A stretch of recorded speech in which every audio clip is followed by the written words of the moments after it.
We are butchering coturnix quail. I was supposed to do this yesterday, but by the time I finished butchering my meat chickens, I did not feel like butchering anymore, so I called it a day. I've selected 20 to 23 quail here.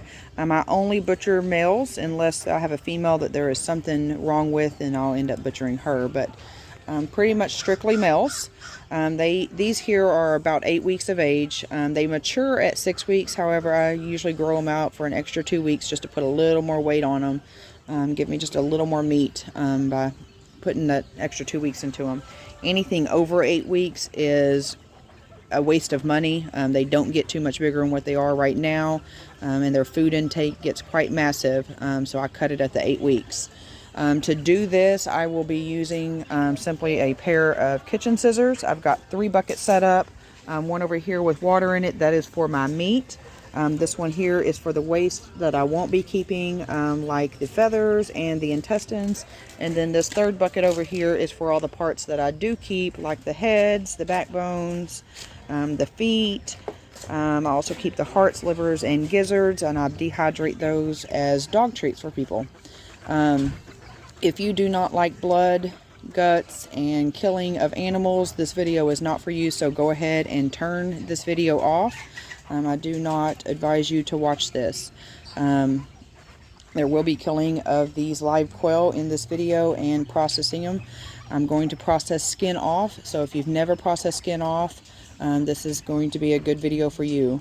I don't process skin on. As you know, if you've seen any of my other videos, I do everything skin off. It is so much easier, and we do not tend to eat the meat, the skin off the meat in this household. So it makes it for a very quick process. But I will show you step by step of how to do this skin off, and how to harvest your pieces if you're wanting to keep them for other things like dog treats and fishing and setting live traps or whatever it is that you may want to use them for. So stay tuned. Once you have selected your quail, the first thing you're going to do is cut the quail's head off. If you're saving the head, then you want to try to hold on to it so it doesn't fall into your gut bucket. If you're not, then you would just simply cut, and I suggest holding the quail at a downward position because you're going to have blood coming out. I'm keeping the head, so I'm going to put that in my keep bucket. I'm going to let it bleed out for just a second and let the nerves settle down just a little. Next thing is going to be the wings. You're going to put your scissors right underneath that wing and cut as close to the body as possible. I'm also saving the wings.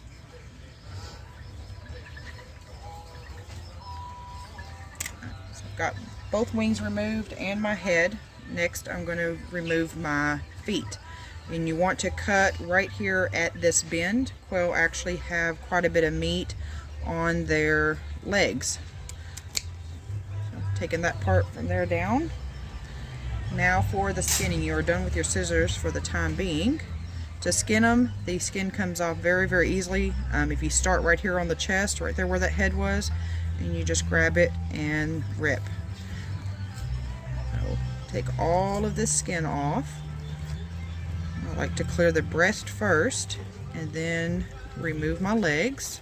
So there's one leg out, and there is my second leg out.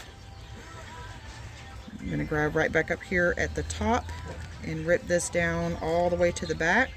There's only going to be one section of feathers that does not remove when I pull this back, and that will be right on the very base of its back above the vent part.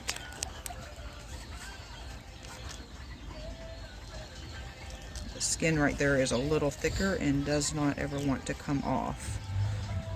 So this part right here is the part that doesn't want to come out. Part of that is okay because in a minute I'm going to cut the backbone out, so it will cut the majority of that out. My next step is cutting out the vent area. So I'm going to grab my scissors again and simply cut right there. There's a little bit of skin left there, but that is fine because most of that's about to come off. Now I'm going to cut my backbone out, and you just stick your scissors right there at the end and you cut up right the side of the backbone. This is the center of the backbone, so you want to go right off to the side of it. And then same thing for the other side. And now my backbone will pull right out of there. Got a backbone. Next is to remove the intestines. The best way to do that is if you can get your hand down and underneath all of it, you can simply scoop all of that out at one time. So there's that is removed. So this is my meat. At some point I will take it in and clean it up. For now it's just going to go in my bucket of water, and I actually end up quartering these out. I'll detach both legs and I'll cut the breast down the center into making it 4 pieces. It's a lot easier to cook and eat that way. I am saving part of this. This is the intestinal tract that I do not want or need, so I'm going to cut that away. Be careful not to bust that little green thing right there. A lot of green, nasty little fluid comes out of there.